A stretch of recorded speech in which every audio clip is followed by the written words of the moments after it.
बिहार के मधुबनी में झंझारपुर कोर्ट के एडिशनल डिस्ट्रिक्ट जज अविनाश कुमार से मारपीट पर वकीलों का गुस्सा भड़क गया और उन्होंने पुलिस के खिलाफ हड़ताल शुरू कर दी। आरोप है कि घोघरडीहा थाने के एसएचओ गोपाल कृष्ण और अभिमन्यु शर्मा नाम के सब इंस्पेक्टर ने जज के चेंबर में उनके साथ मारपीट की, जिन्हें उनसे बचाने के लिए उस समय कोर्ट में मौजूद वकील और दूसरे कर्मचारी जज के चेंबर की तरफ भागे। ऐसे में एडिशनल डिस्ट्रिक्ट जज अविनाश कुमार के चेंबर के अंदर और बाहर भीड़ जुट गई। बताया गया कि कोर्ट में वक्त पर नहीं पहुंचने पर जज ने दोनों पुलिस वालों को फटकार लगाई तो वो दोनों जज से उलझ गए। आरोप है कि सब इंस्पेक्टर अभिमन्यु शर्मा ने उन पर पिस्तौल तान दी और एसएचओ गोपाल कृष्ण ने उनके साथ मारपीट की, जिसके बाद एसआई और एसएचओ दोनों को कोर्ट के कर्मचारियों ने पकड़ लिया। थर कांप रहे हैं और ये गाली दे रहा है, इतने लोगों के बीच में वो गाली दे रहा है। इस घटना की जानकारी मिलने के बाद डीएसपी समेत पुलिस के कुछ दूसरे अफसर वहां पहुंचे और एसएचओ गोपाल कृष्ण और एसआई अभिमन्यु शर्मा के खिलाफ केस दर्ज किया गया। दोनों आरोपियों को फौरन गिरफ्तार भी कर लिया गया। मामले ने तूल पकड़ा तो आरजेडी नेता तेजस्वी यादव ने ट्वीट कर राज्य सरकार पर कानून व्यवस्था के बहाने निशाना साधा। उधर पटना हाईकोर्ट ने भी जज के साथ हुई वारदात को गंभीरता से लिया। इस मारपीट के दौरान जज को हल्की चोटें भी आईं, लिहाजा हाईकोर्ट ने इस मामले में बिहार के मुख्य सचिव और डीजीपी को नोटिस भेज दिया। गृह विभाग के प्रधान सचिव और मधुबनी के एसपी से भी पटना हाईकोर्ट ने जवाब तलब किया। साथ ही अदालत ने बिहार के डीजीपी को 29 नवंबर को कोर्ट में हाजिर होने का आदेश भी दिया। यह एक्शन हाईकोर्ट ने मधुबनी के डिस्ट्रिक्ट जज की सूचना पर लिया। वहीं वकील इस मामले में जिले के एसपी के खिलाफ भी कार्रवाई की मांग कर रहे हैं। लद्दाख में एलएसी पर भारत और चीन के बीच चल रहा गतिरोध जल्द खत्म हो सकता है। खबर है कि भारत और चीन के बीच बॉर्डर पर पहले जैसी स्थिति बनाने पर सहमति बन गई है और दोनों देश अपनी सेनाएं एलएसी से पीछे हटाने के लिए तैयार हो गए। इस सहमति के बाद उम्मीद जताई गई कि अगले साल मई तक दोनों देशों की सेनाएं पुरानी स्थिति में अपनी जगह लौट आएंगी। एलएसी से पीछे हटने का काम 3 चरणों में किया जाएगा। पहले चरण में दोनों देश अपनी बख्तरबंद गाड़ियों और बड़े हथियारों को हटाएंगे, जबकि दूसरे चरण में पैंगोंग झील के हिस्से से दोनों देशों की सेनाएं पीछे हटेंगी और चीन की सेना फिंगर 8 इलाके से पीछे अपनी पुरानी जगह पर लौट जाएगी। तीसरे और आखिरी चरण में दोनों देश की सेनाएं बाकी इलाकों से पीछे हटते हुए अपनी पुरानी स्थिति में लौट जाएंगी। इस पूरी प्रक्रिया में 5-6 महीने का वक्त लग सकता है, इसलिए मई 2022 तक एलएसी पर तनाव खत्म होने की उम्मीद है। कोरोना के खतरे के बावजूद देश के अलग अलग इलाकों में कार्तिक पूर्णिमा के मौके पर भीड़ उमड़ पड़ी। उत्तर प्रदेश के साथ ही बिहार गंगा नदी के घाट पर लोग पूजा पाठ करने इकट्ठा हुए। तरह का जरा भी ख्याल नहीं रहा। वो लोग सोशल डिस्टेंसिंग को तो सिरे से खारिज करते दिखे ही, साथ ही मास्क भी गिने चुने लोगों के चेहरे पर ही नजर आया। वाराणसी के घाट तो लोगों से ऐसे भरे कि पैर रखने की जगह तक नहीं बची। यहाँ के देश और विदेश से लाखों तादाद में लोग उपस्थित हुए हैं। कानपुर के सरसैया घाट पर भी सूरज उगते ही लोगों की भीड़ डुबकी लगाने उमड़ पड़ी। वहां भी कोरोना की अनदेखी करते सैकड़ों लोग पूजा पाठ में लगे नजर आए। वहां मौजूद पुजारी ने बताया कि इस दौरान उत्तर प्रदेश के कई इलाकों से लोग यहाँ इकट्ठा हुए। हमीरपुर, राट, महोबा, यहाँ बहुत दूर दूर से लोग यहाँ पर स्नान के लिए आते हैं। उत्तर प्रदेश जैसा ही नजारा पड़ोसी राज्य बिहार में भी देखने को मिला। वहां राजधानी पटना में गंगा घाट पर इतने लोग जमा हो गए कि संभालना मुश्किल हो गया। नदी में लोगों को आगे जाने से रोकने के लिए प्रशासन की तरफ से बैरिकेडिंग भी की गई, जिसे पकड़कर बहुत सारी महिलाएं गंगा स्नान करती दिखाई दी। प्रकाश पर्व पर पीएम ने तीनों कृषि सुधार कानून वापस लेने का ऐलान कर दिया। पीएम ने देश के नाम दिए गए अपने संबोधन में यह घोषणा की, जिसके बाद कृषि सुधारों का विरोध करने वाले किसानों ने जश्न मनाना शुरू कर दिया और कहीं नाच गाकर तो कहीं एक दूसरे का मुंह मीठा करा के इस बात की खुशी मनाई। दिल्ली के गाजीपुर बॉर्डर पर आंदोलन करने वालों ने एक दूसरे को जलेबी खिलाई तो सिंघू बॉर्डर पर बैठे किसान भी फूले नहीं समाये। हरियाणा के अंबाला में तो किसान इतने खुश हुए कि एक दूसरे को लड्डू खिलाने के साथ साथ जमकर थिरके। किसानों के आंदोलन को 1 साल से ज्यादा हो चुका है और कहा जा रहा है कि पीएम के ऐलान के बाद वो दिल्ली की सीमाओं से हट जाएंगे और आंदोलन खत्म कर देंगे। लेकिन किसान संसद से कानून वापस लिए जाने तक इंतजार करने के पक्ष में नजर आए।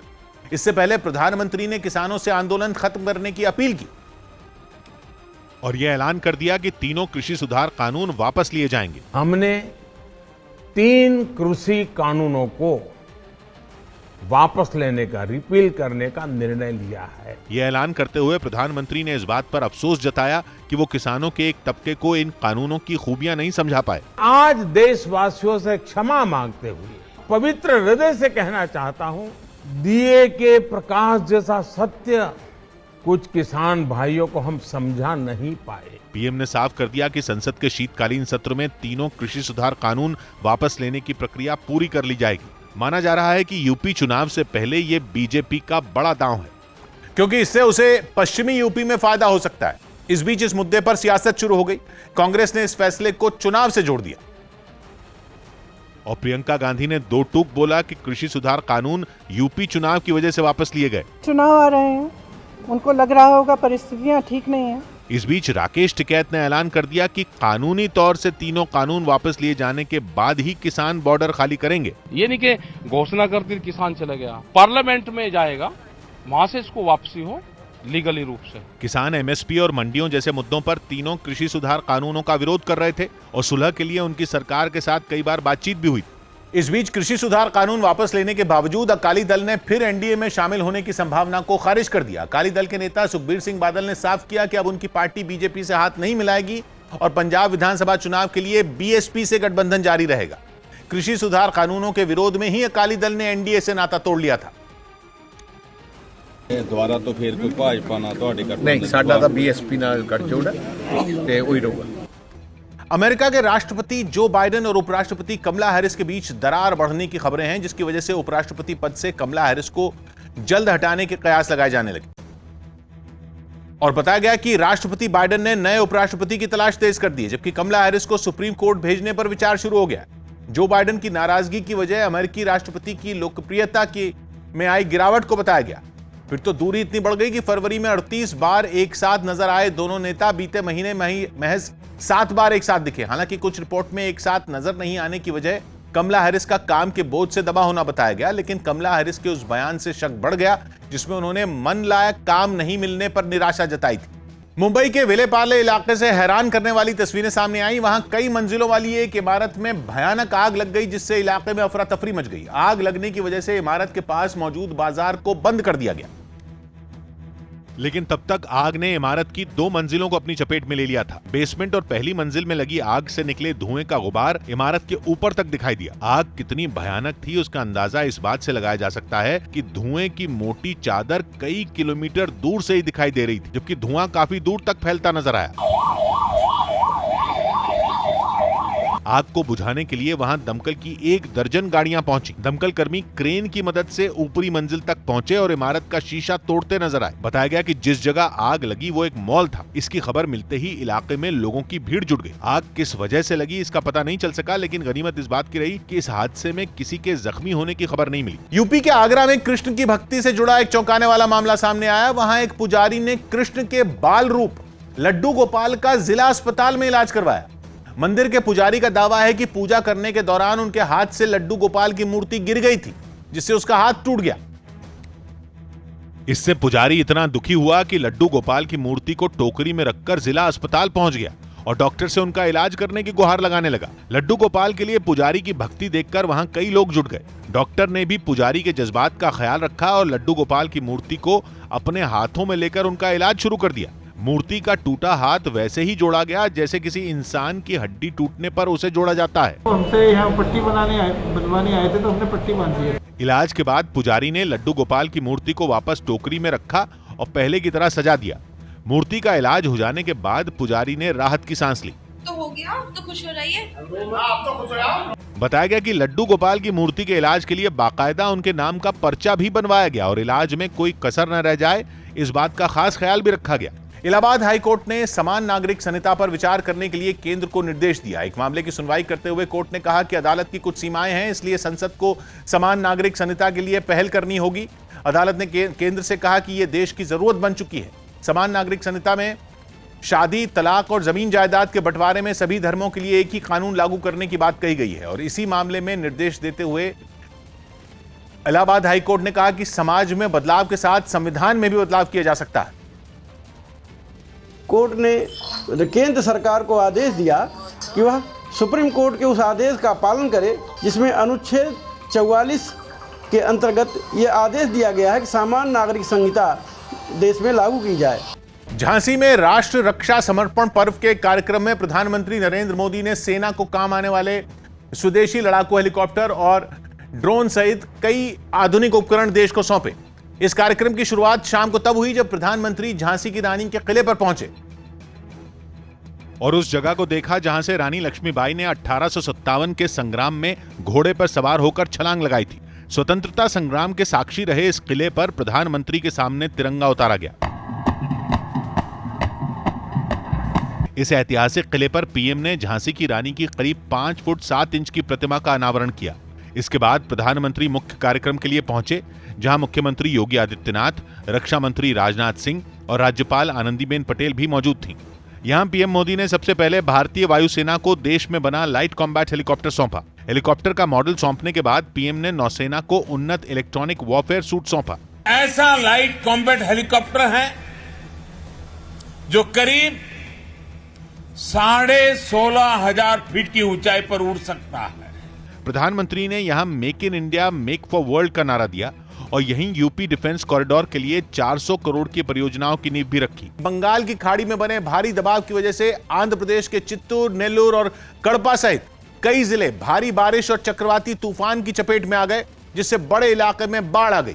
आंध्र प्रदेश के तटीय इलाकों में तो भारी बारिश और तूफान कहर बन गया, जिसकी कई भयावह तस्वीरें सामने आईं, जिनमें एक चित्तूर के तिरुचनूर गांव की है, जहां स्वर्णमुखी नदी के पास की एक बिल्डिंग चंद सेकंड में नदी में समा गई। पास की बिल्डिंग को जलमग्न होता देख चश्मदीदों की चीखें निकल पड़ी। मजबूत बिल्डिंग को निगल लेने वाली धारा ने जब तिरुपति के पास एक गांव का रुख किया तो 2 महिलाएं इसके तेज बहाव की चपेट में आ गईं। पानी की तेज धारा के साथ बही एक महिला को स्थानीय लोगों ने गहरे गड्ढे में गिरने से ठीक पहले रस्सियों की मदद से पकड़ लिया। जान जोखिम में डालकर कुछ लोगों ने इस महिला को बचा लिया, जबकि एक और महिला पानी के साथ बहकर आए पेड़ और झाड़ियों के सहारे खुद को बचाने में सफल रही। लेकिन जब तबाही आती है तो लाख कोशिश के बावजूद हर किसी को बचाना मुमकिन नहीं होता।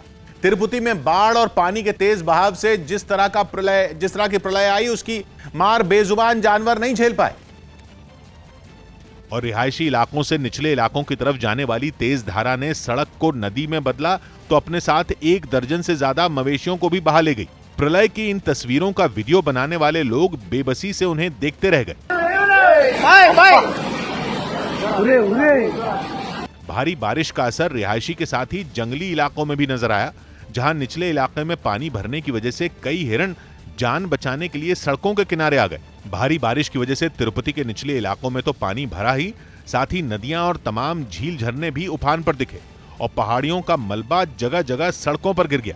ऐसे में तिरुपति की जिन सड़कों पर पानी का कब्जा नहीं हुआ वो मलबे की वजह से थम गई और जहां पानी ने अपनी राह बनाई वहां तीर्थयात्री फंस गए।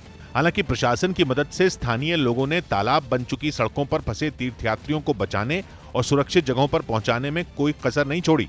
मूसलाधार बारिश के असर से प्राचीन मंदिर तिरुपति बालाजी भी नहीं बचा। शहर का बाढ़ जैसा हाल होने और मंदिर में पानी घुस जाने के बाद श्रद्धालुओं के लिए घाट रोड और पैदल ऊपर जाने के रास्ते बंद कर दिए गए। जाहिर है हालात सामान्य नहीं रहे और घर से बाहर निकलना जान जोखिम में डालने जैसा हो गया। इसे देखते हुए आंध्र प्रदेश सरकार ने राज्य के सभी शिक्षण संस्थानों को 2 दिनों के लिए बंद करने का ऐलान कर दिया।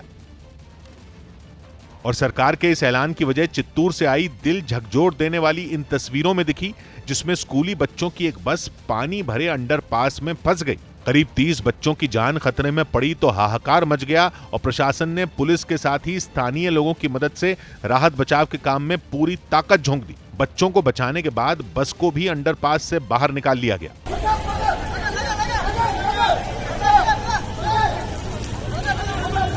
इसी तरह कड़पा के रामापुरम में सड़क पर बहने वाली तेज धारा की चपेट में आने से एक बस बह गई, जबकि 2 बसें बीच सड़क पर फंस गईं। इन बसों में सवार 40 से ज्यादा लोग जान बचाने के लिए प्रशासन की मदद का इंतजार करते रहे। जान बचाने के लिए कुछ लोग बस की छत पर चढ़ गए। कड़पा में ही एक जगह कई गाड़ियां कागज की नावों की तरह पानी में बहती दिखी। हालांकि ऐसी तबाही के बावजूद कुछ लोग सड़कों पर जमा पानी में वॉलीबॉल भी खेलने पहुंच गए। लेकिन आंध्र प्रदेश से आने वाली हर तस्वीर से यह साफ है कि हालात बेहद भयावह हैं। कई जगहों पर लोगों की जान बचाने के लिए वायुसेना तक की मदद लेने की नौबत आ गई। अनंतपुर में पानी में फंसे कुछ लोगों को बचाने की उम्मीद जब खत्म होने लगी तो फौरन आसमान पर वायुसेना का हेलीकॉप्टर मंडराने लगा और रस्सी के सहारे पानी में फंसे लोगों को बचाया गया। इसी तरह पास के ही एक और इलाके में जब नदी का पानी मोहल्लों में कमर से ऊपर तक आ गया तो पुलिस वाले घर घर जाकर लोगों को सुरक्षित निकालते दिखे। एक जगह तो पुलिस वाले कुछ दिनों के एक बच्चे को सुरक्षित ठिकाने की तरफ ले जाते दिखे।